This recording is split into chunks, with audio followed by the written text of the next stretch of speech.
عليكم ورحمة الله وبركاته. بسم الله الحمد لله والصلاة والسلام على رسول الله أما بعد. اللهم لك الحمد كله ولك الشكر كله ولك الثناء كله. اللهم لا قابض لما بسطت ولا باسط لما قبضت. اللهم لا مانع لما أعطيت ولا معطي لما منعت ولا ينفع ذا الجد منك الجد. اللهم لك الحمد اللهم لك الحمد.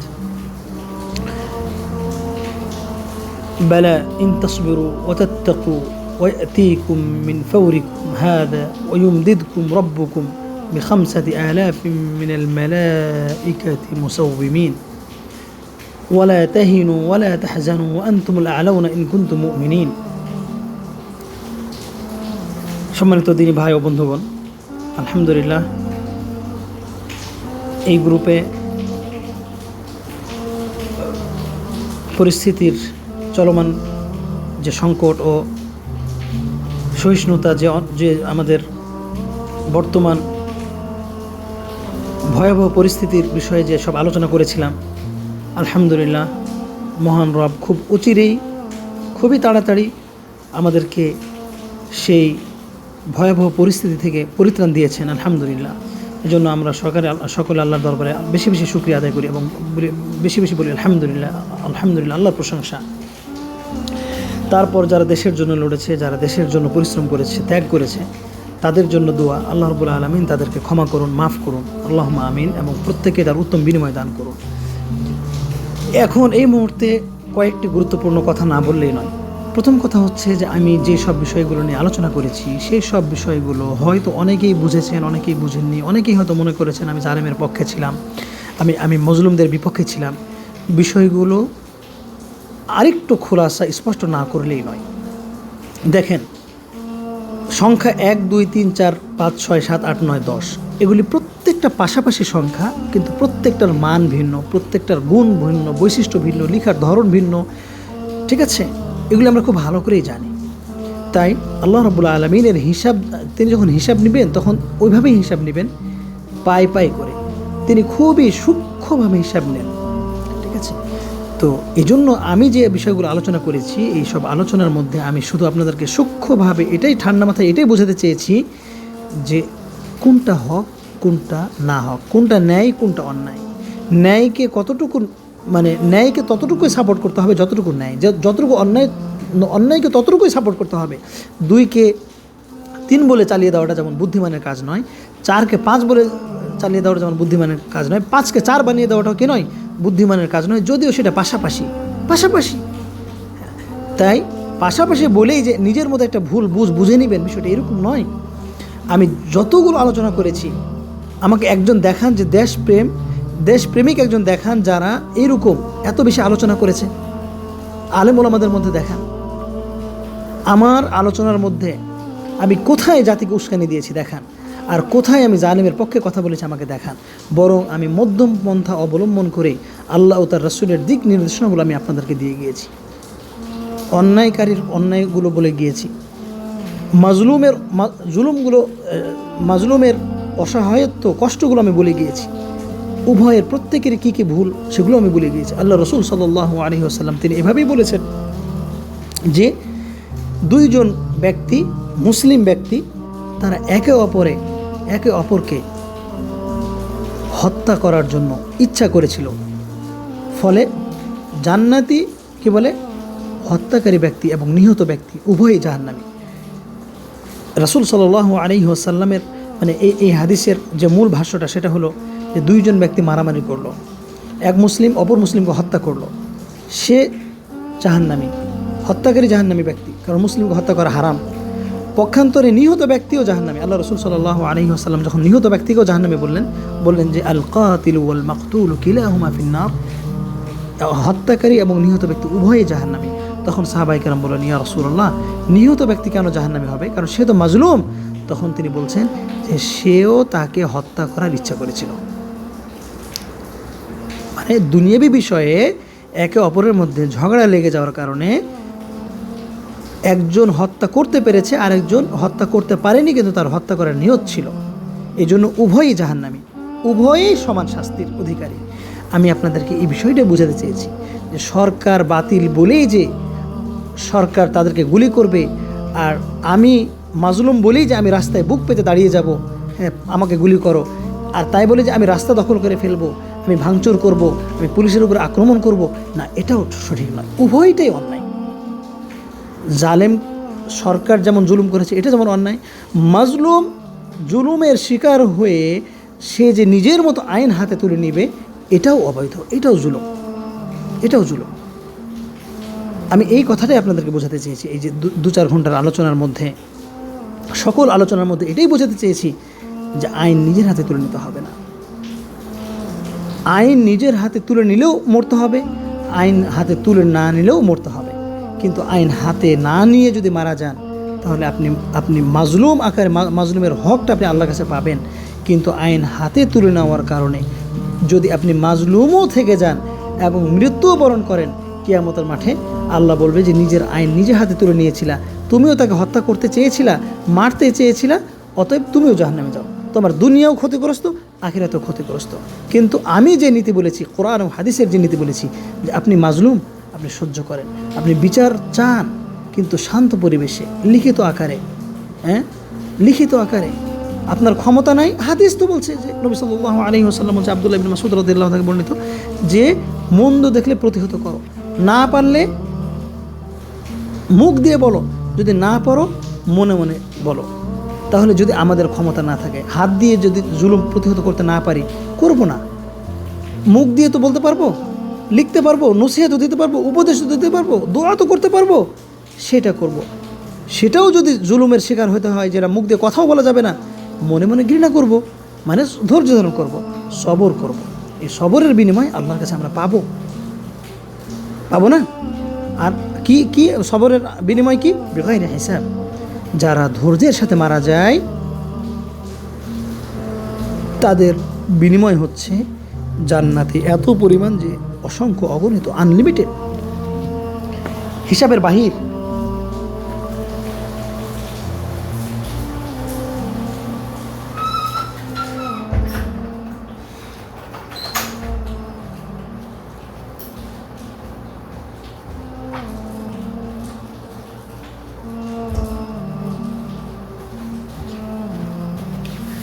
তাহলে নিশ্চয়ই বুঝতে পেরেছেন, আল্লাহ তাআলা বলেছেন যে আমি তোমাদেরকে পরীক্ষা করব, তোমাদের ধন সম্পদ কেড়ে নিয়ে, তোমাদের সন্তান সন্ততি কেড়ে নিয়ে, তোমাদের জানের উপরে ক্ষতি করে, তোমাদের চাকরি বাকরি, আইন কাম, ব্যবসা বাণিজ্য, সর্ব অবস্থায় আমি তোমাদেরকে পরীক্ষা করব।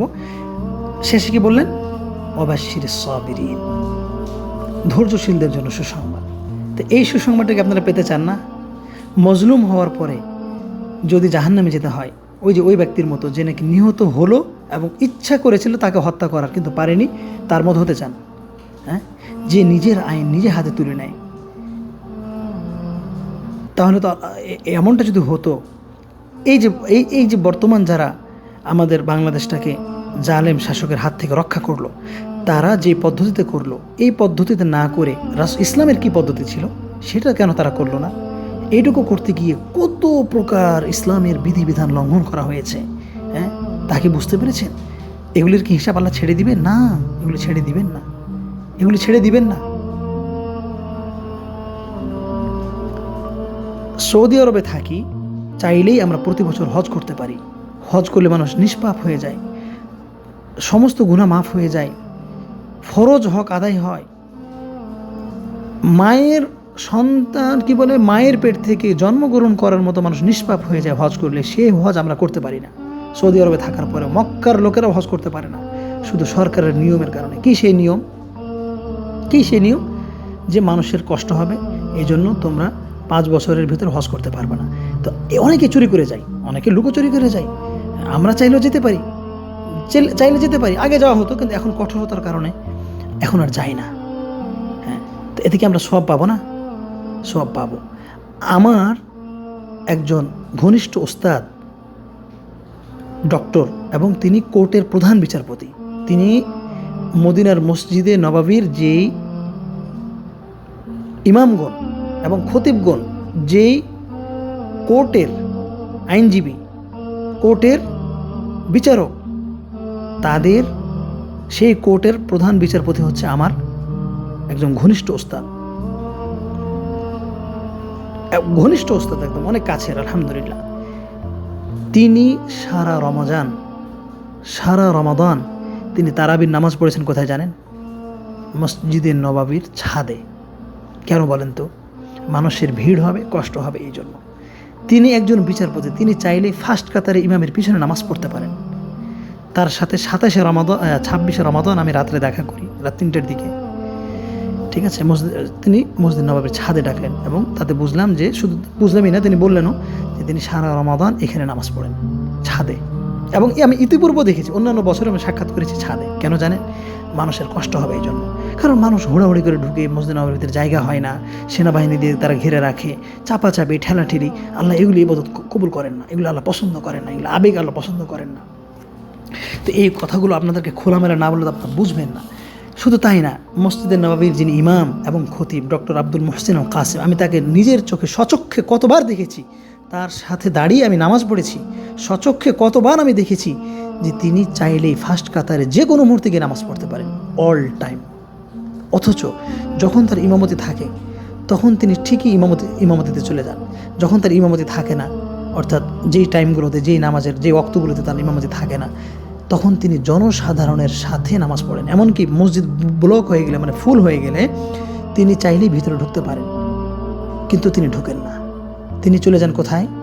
সেই দূর দূরান্তে মসজিদে নববীর চত্বর যারা দেখেছেন, চিনেন, একদম ওই যে লোহার গ্রিল, হ্যাঁ, যে যে যে গ্রিল করা আছে শেষ সীমানায়, ওইগুলোতে আমি নামাজ পড়তে দেখেছি। তো এই আদর্শগুলো কি বলা আমার অন্যায়? এই চরিত্রগুলো কি বলা আমার অন্যায়? শুধু তাই না, আমি বিভিন্ন ভার্সিটির প্রফেসরদেরকে দেখেছি যে পুলিশ তাদেরকে বাধা দিচ্ছে, ঢুকতে দিচ্ছে না। মানে ওই যে ভরে গেছে, কিন্তু একটা মানুষের কি 6 লক্ষ জায়গার ভিতরে কি একটা মানুষের জায়গা হবে না? অবশ্যই জায়গা হবে, কোনো সন্দেহ নেই। কারণ ভিতরে বহু জায়গা ফাঁকা থাকে, এমনকি তাদের চেয়ারও রাখা আছে, মানে তাদের নামাজের জায়গাটাও রাখা আছে। কিন্তু অনেক প্রফেসরকে আমি দেখেছি যে তারা যদি পরিচয়টা দেয় যে আমি প্রফেসর, এই সে হাবি ছেড়ে দিবে, তাদেরকে সসম্মানে ভিতরে ঢুকিয়ে দিবে, কিন্তু তারা পরিচয়টা দেয় না, তারা ঢুকতে পারে না, তারা সাইডে চলে এসে নামাজ পড়ে, তারা বাইরে এসে নামাজ পড়ে। এই আদর্শগুলোকে আমি আপনাদেরকে বোঝাতে পারবো না? এগুলি বলাটাকে আমার অন্যায়? দেশের মানুষ কি পরিমাণ ভুল করছে, আজকে স্বাধীনতার উল্লাস করছে, আলহামদুলিল্লাহ, কিন্তু যে ভুলগুলো হয়ে গেল, হাজার হাজার প্রাণ চলে গেল, হাজার হাজার ইসলামের বিধিবিধান লঙ্ঘন হলো, রাস্তাঘাট ব্লক করার কারণে অর্থনৈতিক দেশের কত পরিমাণ ক্ষয়ক্ষতি হলো, এগুলিকে আল্লাহ ছেড়ে দিবেন? এগুলিকে আল্লাহ ছেড়ে দিবেন? রাসূলুল্লাহ সাল্লাল্লাহু আলাইহি ওয়াসাল্লাম বলেছেন, যুদ্ধ করতে গিয়ে তোমরা গাছ কেটো না। তোমরা সম্ভবত এটা যুদ্ধের ব্যাপারেও বলা হয়েছে, তোমরা অনর্থক গাছ কেটো না। তোমরা নারী পুরুষকে দেখে শুনে ফায়সালা নিও। শিশুদেরকে হত্যা করো না, নারীদেরকে হত্যা করো না, অনর্থক তোমরা আগে বাড়ি আক্রমণ করো না। অথচ এটা কাফেরদের সাথে যুদ্ধ। কাফেরদের সাথে যুদ্ধ করার যে নিয়ম নীতিগুলো আছে, তার কিঞ্চিত পরিমাণও যদি আমরা ফলো করতাম কতই না ভালো হতো। এই কথাগুলি বলার কি আমার অন্যায়? বলেন, মুসলিমের মধ্যে কেন রক্তক্ষয়ী যুদ্ধে একত্রিত হতে হবে? কেন হতে হবে? একটা দুটো হয়, অনাকাঙ্ক্ষিতভাবে দুর্ঘটনাক্রমে হয়ে যেতে পারে, কিন্তু এইভাবে সারা দেশব্যাপী রাস্তায় নেমে যেতে হবে কেন? নামার আর কোনো জায়গা ছিল না? আমি বারবারই আপনাদেরকে বলছি যে সরকারের যদি দোষ হয়ে থাকে 10%, পাবলিকের, বিরোধী পার্টির, আন্দোলনকারীদের দোষ 100% পার হয়ে গেছে। কারণ বহু সমস্যা, ইমানের চিহ্ন কোথায়, নামাজের চিহ্ন কোথায়, আদব আখলাক কোথায়, ধৈর্য কোথায়, শান্ত মেজাজ থাকা কোথায়, উত্তম কথা কোথায়, জিকির আজকার কোথায়, কোরআন তেলাওয়াত কোথায়? এই তো হলো মানে এই যে বিজয়, এই বিজয় কি চিরস্থায়ী বিজয়? এই বিজয়ের কি আসলেও কোনো দাম আছে? আল্লাহ না করুক নতুন কোন যে সরকার আসে, কোন যে সংগঠন, কোন যে দলাদলি, মানে কোন যে আমাদের শাসক আসে, আল্লাহ না করুক যদি ইসলাম বিরোধী হয়, ইসলামী পক্ষের কে আসবে? বলে, কে আসবে যে ইসলামকে অবমুক্ত করবে, ইসলামের পক্ষে লড়বে? এমন কয়টা মানুষ আপনারা আছেন যে দেখেছেন, কয়জন দেখেছেন যে ইসলামের পক্ষে লড়বে? অথচ প্রত্যেকেই নিজেকে মুসলিম দাবি করে, অথচ শিরিক করতে ছাড়ে না, পিছপা নয়, বেদাত করতে ছাড়ে নাই। বাংলাদেশের মতো মাটিতে যেখানে 90% মুসলিম দাবিদার, সেখানে কেন মাজার থাকতে হবে? সব মাজার পূজারের সাথে সংশ্লিষ্ট। এই ঈমান দিয়ে কী লাভ হবে? যেখানে আল্লাহর বিধান বাস্তবায়ন করতে চায় সেখানে তারা তাওহীদ বোঝে না। ইসলামী রাষ্ট্র কায়েম করতে চায়, অথচ লা ইলাহা ইল্লাল্লাহ সম্পর্কে কিছুই জানে না, কিছুই জানে না। মাজার পূজা নিয়ে তারা বসবাস করছে। দেশের শতকরা অধিকাংশ মানুষই বেনামাজি। দেশের মানুষ শতকরা লক্ষ মানুষের মধ্যে আপনি একজন ঠিকমতো পাবেন কিনা যে লা ইলাহা ইল্লাল্লাহ সম্পর্কে আপনাকে 5 মিনিটের লেকচার দিতে পারে, 5টা মিনিট, বা লা ইলাহা ইল্লাল্লাহ সম্পর্কে 10টা আয়াত বলতে পারে, 10টা হাদিস, বা 10টা বই পড়েছে, বা একটা বই পড়েছে। আপনি খুঁজে দেখেন সারা বাংলাদেশ মিলে লা ইলাহা ইল্লাল্লাহ সম্পর্কে আপনি 2 ঘন্টার লেকচার খুঁজে পান কিনা। অথচ আরবিকে হাজার হাজার লক্ষ লক্ষ লা ইলাহা ইল্লাল্লাহ সম্পর্কে আপনি বই পাবেন। সম্পূর্ণ কোরআনটাই তো লা ইলাহা ইল্লাল্লাহ সম্পর্কে লেখা, কিন্তু আমরা কয়জন বুঝি বলেন? যাই হোক, আশা করি আমার প্রথম যে লক্ষ্য উদ্দেশ্যটা বুঝতে পেরেছেন, যে জনগণের প্রতি সদয় হওয়া, হ্যাঁ, জানমাল রক্ষা করা। অন্য হাদিসে রাসূলুল্লাহ সাল্লাল্লাহু আলাইহি ওয়াসাল্লাম বলেছেন, আমি তোমাদের উপর হারাম করেছি ধন সম্পদ নষ্ট করা। এক যারা পরিমাণও যেন ধন সম্পদ নষ্ট না হয়, সেটা আমানত, সেটা নষ্ট করা হারাম, কাবিরা গুনাহ। নবী সাল্লাল্লাহু আলাইহি ওয়াসাল্লাম বলেছেন, তোমাদের মধ্যে সেই উত্তম যার হাত থেকে, কথা থেকে, আচরণ থেকে অন্য মুসলিম নিরাপদ। নবী সাল্লাল্লাহু আলাইহি ওয়াসাল্লাম বলেছেন, যে ব্যক্তি ওই ব্যক্তি মুসলিম নয় যার হাত থেকে, যার কথা থেকে, যার আচরণ থেকে তার প্রতিবেশী নিরাপদ নয়, সে ব্যক্তি মুসলিম নয়। রাসূলুল্লাহ সাল্লাল্লাহু আলাইহি ওয়াসাল্লাম বলেছেন, ইন্নাল্লাহা হাররামা আলাইকুম উকুকাল উম্মাহাতি ওয়া ওয়াদিল বানাত ওয়া মানা'a লাকুম উম্মাহাত। যে ধন সম্পদ নষ্ট করা হারাম। রাসূলুল্লাহ সাল্লাল্লাহু আলাইহি ওয়াসাল্লাম বলেছেন, তোমরা ওযু করার সময় অল্প পানিতে ওযু করো, গোসল করার সময় অল্প পানিতে গোসল করো। এমনকি সাগরেও তোমরা যদি ওযু করো, তবুও তোমরা সাগরের বেশি পানি দেখে তোমরা পানি অপচয় করো না। এটার নাম হচ্ছে ইসলাম। ইসলামটা আপনারা যদি বুঝেন, তাহলে আল্লাহর কসম করে বলি জান্নাতের স্বাদ পাবেন, জান্নাতের স্বাদ পাবেন, জান্নাতের স্বাদ পাবেন। আর যদি না বুঝেন, তাহলে চিরজীবন কষ্টের মধ্যে থাকতে হবে। আরাম আয়েশ যতই করেন না কেন, মানসিক শান্তি পাবেন না, তৃপ্তি পাবেন না, পরকালে সুখ শান্তি পাবেন না। আশা করি আমার লক্ষ্য উদ্দেশ্যটা বুঝতে পেরেছেন। আমি জালেম সরকারের বিরুদ্ধে রুখে দাঁড়ানোর বিপক্ষে নয়, বরং আমি পক্ষে, কিন্তু গণতান্ত্রিক পদ্ধতিতে নয়, বরং রাসূলের পদ্ধতিতে, সাহাবায়ে কেরামদের পদ্ধতিতে। নবী সাল্লাল্লাহু আলাইহি ওয়াসাল্লামের লাশ, নবী সাল্লাল্লাহু আলাইহি ওয়াসাল্লামের দেহ মোবারক, মৃতদেহ রাখা হয়েছে 3 দিন, মাটি দেওয়া হয়নি। কেন? শুধুমাত্র আমির নিযুক্ত না হওয়ার কারণে, দেশের প্রেসিডেন্ট নিযুক্ত না হওয়ার কারণে। কই 3 দিন লেগে গেল তাদের প্রেসিডেন্ট গ্রহণ করতে, প্রেসিডেন্ট নির্বাচন করতে। এই 3 দিনের মধ্যে তো তাদের মধ্যে কোনো হাতাহাতি, রক্তক্ষয় কিছু হয়নি। কি হয়েছে? শুধুই মিটিং, শুধুই দফায় দফায় মিটিং। এই বাড়িতে এক মিটিং, ওই বাড়িতে এক মিটিং, এই বাড়িতে এক মিটিং, ওই বাড়িতে এক মিটিং, হ্যাঁ, এই জায়গাতে কিছু লোকের মিটিং। এটা ছিল সাহাবীদের আদর্শ। এইভাবেই তাদের 3টা দিন চলে গেছে। এখানে সেখানে তো হাতাহাতি হলো না, হ্যাঁ, সেখানে তো রক্তক্ষয়ী হলো না, সেখানে তো বাক বেতনটা হলো না। রাসূলের দেহ কবর না দিয়ে 3টা দিন সেখানে রেখে দেওয়া হলো। আমি জানি না সঠিক 3 দিন কি 1 দিন কি 2 দিন, তবে আমার যেটুকু এখন মনে আছে সম্ভবত 3 দিন। 3 দিন পর্যন্ত তাকে লাশ দাফন করা হয়নি। হ্যাঁ, আল্লাহু আলাম, আমি সঠিকটা জানি না, তবে এরকমই আমি যতটুকু মনে পড়ছে, এরকম কিছু একটা হবে। তবে যেটুকুই হোক, একটা দিন ধরেন অন্তত পক্ষে। হ্যাঁ, তো বলছিলাম দফায় দফায় মিটিং হয়েছে। এটা ছিল রাসূলের আদর্শ। আর গণতন্ত্রের আদর্শ হচ্ছে রাস্তায় নেমে যাও, রাজপথে নেমে যাও, দখল করতেই হবে যে কোনো মূল্যে। কেন? এটা হলো গণতন্ত্রের ফলাফল। আপনি যদি গণতন্ত্রের পদ্ধতিতেও ইসলামী রাষ্ট্র কায়েম করেন, তবুও একটা কাবিরা গুনাহ হলো, কারণ গণতন্ত্রের পদ্ধতি আসবেন কেন? জান্নাতে যাওয়াটা যেমন জরুরি, ইসলাম মানাটা যেমন জরুরি, উজু শিখাটাও তো জরুরি। তদ্রূপ উজু করাটা যেমন জরুরি, উজুর পদ্ধতিটা রাসূলের থেকে শেখাও তো জরুরি। রাষ্ট্র যদি ইসলামী রাষ্ট্র কায়েম করতে চান, তার আগে নিজেকে তো ইসলামী রাষ্ট্র, নিজের দেহের মধ্যে ইসলামী রাষ্ট্র কায়েম করতে হবে। হ্যাঁ, ইসলাম রাষ্ট্র যদি কায়েম করতে হয়, তার গণতন্ত্রের পদ্ধতিতে কেন? ইসলামের পদ্ধতিতে আসলে কি সমস্যাটা আপনাদের? একথাই তো বারবার বলছি যে সরকারকে পতন করার আগে প্রত্যেকটা মানুষ যদি নিজের ইমান আমলের হেফাজত করতো যে আজ থেকে আমরা কেউ আর সুদ ঘুষ করবো না, কেউ আমরা কাউকে হানাহানি করবো না, জুলুম নির্যাতন করবো না, প্রত্যেকের হক ফেরত দিব, 3 ভাগে 2 ভাগ মানুষের যদি পরিবর্তন হতো, তাহলে রাষ্ট্রটা কি সুন্দর হতো না? এই সরকার দিয়েও কি রাষ্ট্রটা সুন্দর হতো না? এই সরকার পতনের পর আজকে আমাদের যে বিজয় আনন্দ, আলহামদুলিল্লাহ, আল্লাহ এটাকে আরও স্থায়ী করুক, আল্লাহ না করুক ইসলাম বিরোধী সরকার আবারও যদি চলে আসে, তাহলে কী লাভ হলো? এত শত প্রাণের বিসর্জন দিয়ে কী লাভ হলো? এটার নাম কি সফলতা? আজকে 18-20 দিনের যে সংগ্রামের যে ফলাফল, এটাই কি ফলাফল? যত অন্যায় হোক না কেন, অন্যায়ের ভিতর দিয়েও তো 20 দিনের পরে বিজয়। কিন্তু ভবিষ্যৎ যদি আরও খারাপ হয়, তখন আর কত আন্দোলন করবেন, আর কত রক্ত ঝরাবেন? তার চাইতে কি ভালো নয় আমরা নিজেরাই পবিত্র হয়ে যাই, নিজেরাই আমরা মানুষের হক ফেরত দিয়ে দিই, ফিরিয়ে দিই, আমরা প্রত্যেকে রাসূলের আদর্শ গ্রহণ করি। মরতে তো একদিন হবেই, আন্দোলনেই মরতে হবে, তার কি গ্যারান্টি আছে? আর ইতিপূর্বে বলেছি যে আন্দোলনে এভাবে মরলে তো শহীদ হবে না, এভাবে তো শহীদ হওয়ার স্বপ্ন আশা করা যায় না। আর রাস্তার হক তো বলেছি 15-20টা রাস্তার অধিকার আছে। এই হকগুলো কোথায়?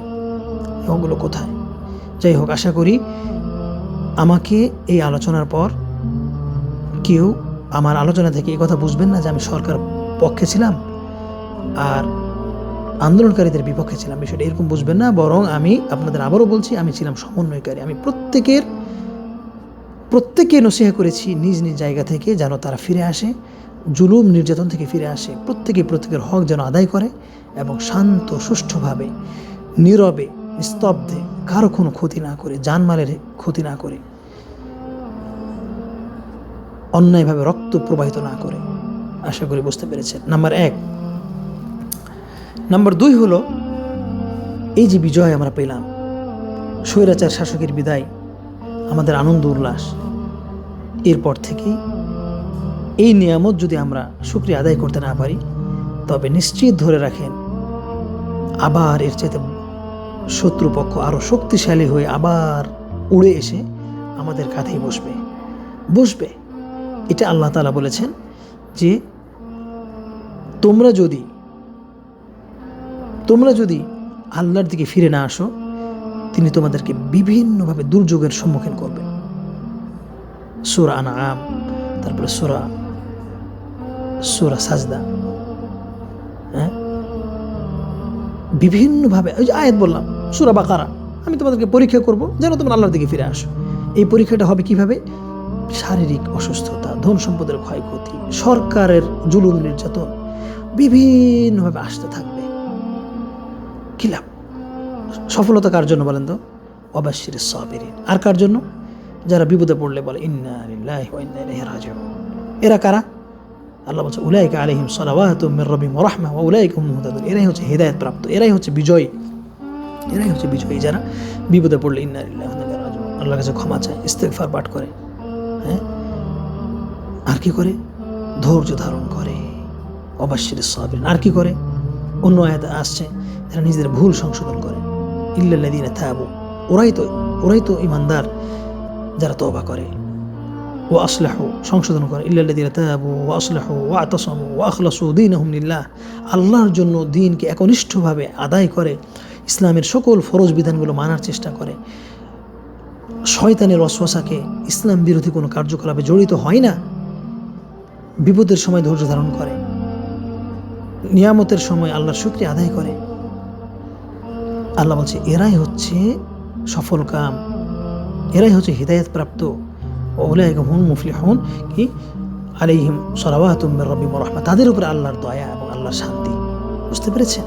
আল্লাহর শান্তি আসতে থাকে যদি আমাদের চরিত্র ঠিক হয়, যদি আমাদের দিন ধর্ম ঠিক হয়, যদি আমরা নীতিবান হই, যদি আমরা দুরাচার দুর্নীতি থেকে মুক্ত হই, আমরা পাপাচার থেকে মুক্ত হই, আমরা যদি একে অপরকে সূরা আসরের আমল করতে থাকি, আল্লাহ আমাদের সাহায্য করবে। আল্লাহ বলছে লাইন শাকারতুম লাযীদান্নাকুম, তোমরা যদি আল্লাহর কৃতজ্ঞ হও আল্লাহ তোমাদের বাড়িয়ে দিবে। তাই যে যতটুকু আমরা নিয়ামত পাবো আল্লাহ শুকরিয়া আদায় করব। আর এই যে বিজয়টা পেলাম আলহামদুলিল্লাহ, আজকে 5 আগস্ট 2024, ঐতিহাসিক একটি বিজয়, সত্যিই অনেক আনন্দের। কিন্তু এটা যদি ধরে রাখতে না পারেন, তাহলে অর্জনের চাইতে বিসর্জন দেওয়াটার ক্ষতি। কোনো কিছু অর্জন করতে যে ত্যাগ হয়, যে ত্যাগ করতে হয়, তা হারিয়ে গেলে বেশি বিসর্জন দিতে হয়। কারণ যারা আসবে তারা এমন করে আবার জুড়ে এসে বসবে, তখন আমাদেরকে আবার অধঃপতনে চলে যেতে হবে, তখন আমাদেরকে আবার শত শত বছরের জন্য আবার পিছিয়ে যেতে হবে। এই জন্য কী পরিমাণ দোয়া করা দরকার, কী পরিমাণ আমাদের সুষ্ঠু আলোচনা দরকার, কী পরিমাণ আমাদের একজন সঠিক, একজন ন্যায়পরায়ণ মুসলিম শাসকের প্রয়োজন, কতটা ধৈর্যের প্রয়োজন, কতটা ঈমান চর্চার প্রয়োজন, তবেই আমরা ভবিষ্যতে সুখে শান্তিতে থাকতে পারবো। অন্যথায় আপনারা চিন্তা করেন, স্পেন, কর্ডোবা যাকে আপনারা কি বলে বর্তমান স্পেন, হ্যাঁ, এই স্পেন একদম একটা সময় মুসলিমদের শাসনকাল ছিল। 800 বছর মুসলিমরা রাজত্ব করেছে। পরবর্তীতে তারা যখন দিন ধর্ম থেকে দূরে সরে গেল, দুনিয়ার লোভ লালসা তাদেরকে পেয়ে বসলো, নারীর লোভ লালসা, মদ, জুয়া, নেশা, দুনিয়ার প্রবৃত্তি যখন তাদেরকে পেয়ে বসলো, তখন আল্লাহ রাব্বুল আলামিন তাদের থেকে নিয়ামত ছিনিয়ে নিলেন। ওই যে সাইপ্রাস, যেটা কবরুস আরবিতে বলে সাইপ্রাস, এই সাইপ্রাস যখন জয় করা হয়, তখন আবু দারদা রাদিয়াল্লাহু আনহু জয় করার পরে তিনি কান্না করেছিলেন। তিনি বলেছিলেন যে আহারে, এই সাইপ্রাসের লোকেরা তারা কত ক্ষমতায়, আনন্দ উল্লাসে তারা ক্ষমতাবান ছিল, তাদের কত কিছু ছিল। আল্লাহ তাদের পরিবর্তে আমাদেরকে শাসন ব্যবস্থা দিলেন। আমাদের সন্তানরা যদি ইসলাম ভুলে যায়, তাহলে অন্য জালেম শাসক আবার আমাদের উপরে এসে চেপে বসবে এবং আল্লাহর কাছেও আমাদের হিসাব দিতে হবে। তখন আমাদের দুনিয়াও ধ্বংস, আখিরাতও ধ্বংস। এই জন্য আমাদের এই বিজয়ক্ষণে, আনন্দক্ষণে আমাদের যেটা করা উচিত, আল্লাহর বেশি বেশি শুকরিয়া আদায় করা উচিত এবং আল্লাহর দিকে প্রত্যাবর্তন করা উচিত, আল্লাহর কাছে তওবা ইস্তেগফার করা উচিত। এই বিজয় আপনার শক্তি দিয়ে বিজয় করেছেন, এটা বললে ভুল হবে। কারণ আল্লাহ যদি না চাইতো তাহলে এটা হতো না। হ্যাঁ, এটা বলিয়েন না যে বিজয় হয়েছে তাই বলে আপনারা যে পদ্ধতিতে বিজয় করেছেন এটাই রাসূলের আদর্শ না, রাসূলের আদর্শ না, এটা রাসূলের আদর্শ ছিল না, এটা রাসূলের আদর্শের বহির্ভূত ছিল। রাসূলের আদর্শ ছিল সেটাই, যেখানে কোনো রক্তপাত হবে না, যেখানে কোনো নারী পুরুষ একাকার হবে না, যেখানে কোনো রক্ত বিদ্রোহ, সংঘর্ষ হবে না, জানমালের হেফাজত থাকবে, নারী পুরুষের হেফাজত থাকবে, শিশু নিহত হবে না, যেখানে অর্থ সম্পদের কোনো ক্ষয়ক্ষতি হবে না। এটা ছিল রাসূলের আদর্শ। কিন্তু এই রাসূলের আদর্শকে আপনারা ম্লান করে, পায়ে পদদলিত করে আপনারা ক্ষমতা দখল করেছেন। এর জন্য প্রচুর পরিমাণ আল্লাহর কাছে আনন্দ প্রকাশের সাথে সাথে প্রচুর পরিমাণ ক্ষমা করা উচিত। একবার আনন্দ প্রকাশ করলেও শতবার ক্ষমা চাওয়া উচিত যে আল্লাহ তোমার বিধান আমরা মানতে পারিনি, আমরা মুসলিম জাতি হিসেবে আমরা কলঙ্ক, আল্লাহ আমাদেরকে ক্ষমা করে দাও। আমাদের যে সমস্ত ভাইয়েরা এই রাজপথ দিয়ে ক্ষমতা দখল করার জন্য, গণভবন দখল করার জন্য, অধিকার আদায় করার জন্য যারা রাজপথে নেমে বুক পেতে নিহত হয়েছে, আল্লাহ তাদেরকে মাফ করো, কারণ তারা অন্যায়ভাবে এটা করেছে। তারা ক্ষমতা দেখিয়ে, শরীরের শক্তি দেখিয়ে তারা অহংকার বশে তারা সেখানে দাঁড়িয়েছে, কিন্তু এটা উচিত ছিল না। নীরব থেকেও, পিছনে হটেও হক ও অধিকার আদায় করা যায়। যদি আপনারা বলেন যে রাসূলের আদর্শ মানলে এভাবে আমরা জয়লাভ করতে পারতাম না, তবে হবে কুফরি, তবে হবে ইসলাম থেকে আপনারা খারেজ হয়ে যাবেন। বরং আল্লাহ রাব্বুল আলামিনের ইচ্ছা ছাড়া পৃথিবীতে কোনো কিছুই হয় না। আল্লাহ রাব্বুল আলামিন আপনাদের ইসলামিক যারা আন্দোলন করেছেন, আন্দোলনের পক্ষে জীবন দিয়েছেন, আপনারা আল্লাহর রাসূলের বিধান অমান্য করেও যেমন আল্লাহ আপনাদের বিজয় দিয়েছে, তাহলে রাসূলের আদর্শ অনুপাতে চললে আল্লাহর বিজয়টা আরও কত সুন্দর হতো। তাহলে দুনিয়াতেও সফলকাম হতেন, আখিরাতেও সফলকাম হতেন। অতএব আমাদের এই বিজয়কে নিয়ে এত উল্লাসিত হওয়ার কোনো কারণ নেই, এত আবেগী হওয়ার কোনো অর্থ নেই যে আমরা একদম স্বাধীন করে জান্নাতে চলে গেলাম। না, এই স্বাধীনতাকে তিলে তিলে তিলে তিলে গাছ বড় করার মতো বড় করতে হবে, যেন কোনো জালেম, কোনো অত্যাচারী, কোনো স্বার্থলোভী আমাদের এই স্বাধীনতাকে কেড়ে নিতে না পারে। যেন আমরা সুন্দর করে ইসলামকে সমুন্নত করতে পারি, ইসলামের শিক্ষা যেমন অর্জন করতে হবে, ততটুকু ইসলামটাকে যেন আমরা প্রচার করতে পারি। আজকে আমরা বাংলাদেশে এতটাই জুলুম নির্যাতনের শিকার ছিলাম যে একটা প্রতিষ্ঠান করতে পারি না, একটা বাড়ি করতে পারি না, একটা জায়গা কিনতে পারি না, কারণ সব জায়গা থেকে দুর্নীতি এসে হাজির। একটা জায়গা দখল করে নিচ্ছে, একটা মসজিদ করতে গেলে তা পারি না, একটা মাদ্রাসা করতে গেলে চাঁদা টাদা, এই সেই হাবিজাবি, কত প্রকার জুলুম নির্যাতনের শিকার। এটা আল্লাহ ছাড়া কেউ বলতে পারে না। শুধু আমি এতটুকু বলি যে আমার বাবা তার এই 85 বছর বয়সের জীবনে জমির সংক্রান্ত তিনি যে কতটা জুলুম নির্যাতনের শিকার হয়েছেন, দুর্নীতির শিকার হয়েছেন, এটা মহান আল্লাহ ছাড়া কেউ জানে না। এটা আল্লাহর শপথ করে বলতে পারি, কিয়ামতের মাঠে দেখবেন যে তিনি কতটা অসহায় নিরপরাধ মানুষ ছিলেন। তিনি জমির জন্য তিনি হাজার হাজার বার তিনি প্রতারিত হয়েছেন মানুষের কাছে, হাজার হাজার বার তিনি জুলুমের শিকার হয়েছেন। এই অসহায় লোকটা কত যে জুলুম নির্যাতনের শিকার হয়েছে, যেটা আল্লাহ ছাড়া কেউ জানে না। তো এগুলোকে আমরা ভুলে গিয়েছি। এই জন্য দেশের প্রতি আমাদের এতটুকু মায়া ছিল না যে আমরা সেই দেশে ফিরে যাব, সেখানে বসবাস করব, সেখানে জায়গা জমি কেউ করবো, বাসাবাড়ি করবো না। কারণ জুলুমে এতটা সয়লাভ করেছে যে আমাদের কোনো অধিকার ছিল না দেশে। তো সেটা থেকে আল্লাহ আমাদের মুক্তিদান করেছেন। আজকে 5ই আগস্ট 2024, আলহামদুলিল্লাহ। কিন্তু সামনের ভবিষ্যৎ হচ্ছে, খুশিতে মনে হচ্ছে আজকে আমি দেশে যাই, দেশে একটু আনন্দ করে আসি। কিন্তু সেটা কোথায়? সামনে যে কী অপেক্ষা করছে সেটা আল্লাহ ছাড়া কেউ জানে না। কারণ আমরা মুসলিম হিসেবে ইসলামকে কলঙ্কিত করেছি। আমরা ইসলামটা মানতে চাইনি, ইসলামটা আমরা পছন্দ করি না। ইসলামকে আমরা বিসর্জন দিয়ে আমরা দুনিয়ার স্বার্থকে আমরা বেশি প্রাধান্য দিচ্ছি। এই জন্য আমাদের ফিরে আসা উচিত, আল্লাহর কাছে তওবা করা উচিত। আল্লাহ রাব্বুল আলামিন আমাদের এই বিজয় যেমন আনন্দের, তদ্রূপ মৃত্যু পর্যন্ত যেন আনন্দের সাথে ইসলাম ও ইমানের